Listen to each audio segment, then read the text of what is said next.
5. klassi õpilased lugesid teksti pingviinroki kohta ja seejärel tuli igaühel endal koostada üks loomakaart.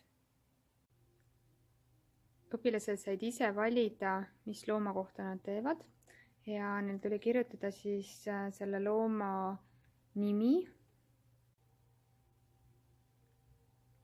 mis liiki loom ta on, kus ta elab,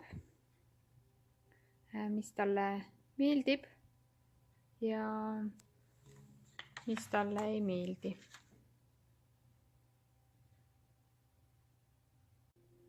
Pildid riputasin ma seina peale sellise pesulõksudega nööriga, kus on pisikesed pirnid on sees ja need on ilusti valgustatud. Tellisin Amazonist ja kahel pool on kinnitatud stikiklipsiga. Tundub, et hoiab väga hästi.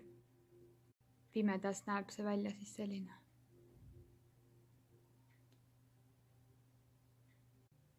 Panin igaks juhuks ühe stikiklipsi veel sinna keskele ka, et ikka alla ei kukuks.